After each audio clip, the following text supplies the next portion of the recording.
शुरुआत कहाँ से हुई, कब हुई, इसकी बारीकियां पूरी तरह उजागर नहीं है।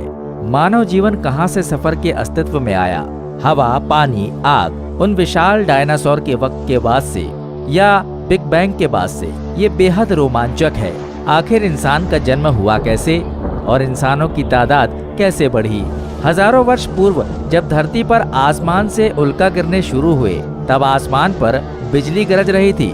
तभी एक उल्का पानी में जा गिरा। वो धधकता हुआ उल्का और आसमान में गरजती हुई बिजली भी पानी में गिरी। तभी इन दोनों के मिश्रण से पानी के अंदर एक सेल्स का निर्माण हुआ और ये सेल्स खुद का क्लोन बनाने लगा। ऐसे करके हर एक सेल्स ने खुद का क्लोन बनाया और बहुत सारे सेल्स बन गए। बिजली का गिरना और उल्कापिंड का गिरना पानी में, वो भी एक सटीक वक्त पर, तभी ये मुमकिन हो पाया। और उसके बाद 2000 वर्ष पूर्व हर चीज का जन्म इन्हीं सेल्स के थ्रू हुआ। पेड़ पौधे, कीड़े मकोड़े, हर वो जिंदा चीज। पहले ये सेल्स क्लोन्स बने, फिर यही एक दूसरे से मिलने लगे। Like a boy meet girl, ये सब यहीं से शुरू हुआ। समुद्र की गहराई पर जब ये सेल्स किसी स्पीशीज का रूप लिए, तब ये अंधे थे, पर समय चक्र के बाद इनमें देखने की क्षमता आ गई। और फिर समय चक्र के साथ 5120 वर्ष के बाद पहले सबसे चमत्कारी ऑर्गन बना इन्हीं स्पीशीज के अंदर, वो था ब्रेन।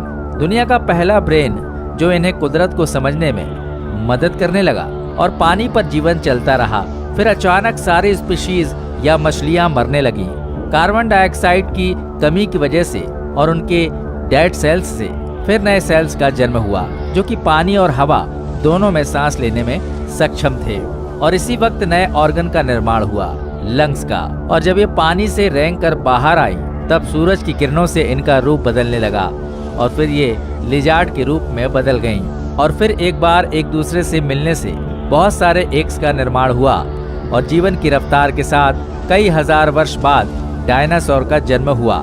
ये विशाल जानवर जीने के लिए एक दूसरे को मारने लगे और जीवन की कमी के कारण फिर एक ममाल का जन्म हुआ, चूहे का, क्योंकि ये जमीन की गहराई पर जी सकते थे। और फिर कई हजार वर्षों के बाद धरती पर एक ऐसा उल्का पिंड गिरा जो धरती के जीवन को आधा खत्म कर दिया, जिसे हम बिग बैंग के नाम से जानते हैं। डायनासोर के मरने के बाद उनके शरीर से कीड़े का जन्म हुआ और वो चूहा जो बच गया था बाहर निकलकर कीड़ों को खाना शुरू किया और इनके भी इसी तरह कई रूप निकले। और फिर ये जीवन और भूख की तलाश में बड़े बड़े वृक्ष पर निकले और इनके रूप फिर बदले, पेड़ पर रहने वाले जीव बने, फिर बंदर और वक्त के साथ वन मानुष। पर जीवन जैसे जैसे बढ़ता गया, भूख के लिए संघर्ष बढ़ता गया और तभी ये वन मानुष मांस खाने पर मजबूर हुए। पर कच्चे मांस से वन मानुष का बदलाव पूर्ण नहीं हो पा रहा था। तभी उस वक्त आसमान में से बिजली एक वृक्ष पर गिरी और आग लग गई। तब एक वन मानुष ने उस जलती डगाल को हाथ में उठाया और पाया कि इससे अंधेरा दूर किया जा सकता है। अब कुदरत की ताकत इनके हाथ लग चुकी थी और फिर आग जलाने के तरीके को खोजा।